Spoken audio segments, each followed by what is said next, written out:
YS Jagan Nellore పర్యటన సందర్భంగా ఆంక్షలు కొనసాగుతున్నాయి. జిల్లాలో పోలీస్ యాక్షన్ ప్లాన్ అమలు చేస్తోంది కూటమి సర్కార్. కోవూరు నియోజకవర్గంలోని అన్ని మండలాల్లో పోలీస్ హెచ్చరికలు జారీ అయ్యాయి. జగన్ పర్యటనకు జన సమీకరణ చేస్తే కేసులు తప్పవని బెదిరిస్తున్నారు. వైఎస్ జగన్ పర్యటనకు వెళ్లకుండా చెక్ పోస్టులు ఏర్పాటు చేశారు. ఇదే అంశంపై అప్డేట్స్ మా కరెస్పాండెంట్ లోకేష్ అడిగి తెలుసుకుందాం. లోకేష్, చెప్పండి, ఎప్పుడు లేని విధంగా పోలీసుల పహారాలో ప్రస్తుతం రేపు అష్టదిగ్బంధనంగా నెల్లూరు మారింది అనేది అర్థమవుతోంది. ఏం జరుగుతోంది అంటే తమ అభిమాన నేతను చూడడానికి ప్రజలు ఆ పార్టీ కార్యకర్తలు రావటం సర్వసహజం. మనం చూసాం గతంలో పర్యటనలో కూడా, రీసెంట్గా జరిగిన బంగారుపాళ్యంలో ఏం జరిగిందో.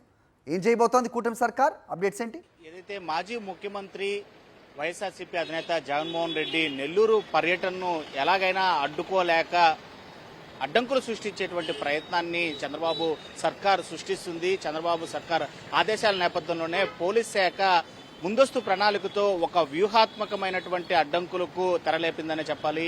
జిల్లా వ్యాప్తంగా కూడా ప్రతి నియోజకవర్గంలో పోలీసులు ప్రెస్ మీట్లు పెట్టి మరి రాత్రి 11 గంటల ప్రాంతంలో వైఎస్ఆర్సీపీకి సంబంధించినటువంటి జిల్లా స్థాయి నేతలకి, అదేవిధంగా మండల స్థాయి నేతలకు అందరినీ కూడా హెచ్చరికలు జారీ చేసినటువంటి పరిస్థితి అయితే ఉంది.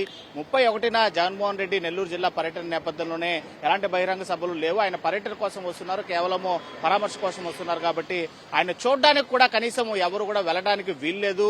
నియోజకవర్గం నుంచి కూడా, మండలం నుంచి కూడా ఎవరు కూడా కదలడానికి అసలే వీల్లేదంటూ కూడా పోలీసు వారు వారిని భయాందోళనకు గురిచేసేటువంటి మాటలను చెప్పినటువంటి పరిస్థితిని మనము కళ్ళారా చూసినటువంటిది.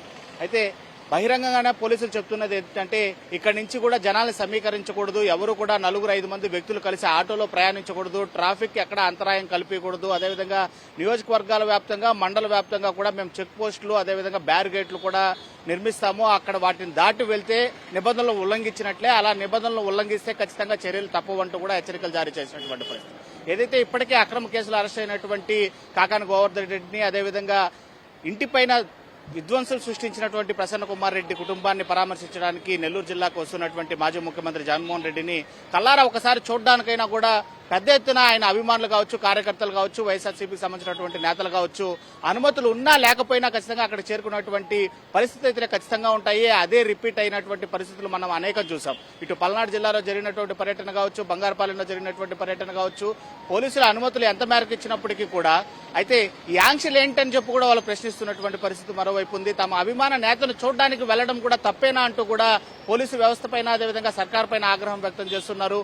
కనీసం తాము ఏం కోరుకున్నామో అక్కడ ఏమన్నా ఫ్లెక్సీలో లేదా ప్రకార్డులో లేకపోతే మరేమైనా రెచ్చగొట్టేటువంటి వ్యాఖ్యలో మేము చేయడానికి వెళ్లడం లేదు. కనీసం కల్లారా మనస్ఫూర్తిగా తమ ఇష్టమైనటువంటి నాయకుడిని చూడడానికి మాత్రం అనుమతి ఇవ్వకపోగా ఆంక్షలు విధిస్తూ వెళ్తాము అని, సిద్ధమైతేనే కేసులు పెట్టాము అని చెప్పడం ఎంతవరకు సబబు అని చెప్పి కూడా ఆగ్రహం వ్యక్తం చేస్తున్నటువంటి పరిస్థితి నెల్లూరు జిల్లాలో కనిపిస్తుంది. రైట్ లోకేష్.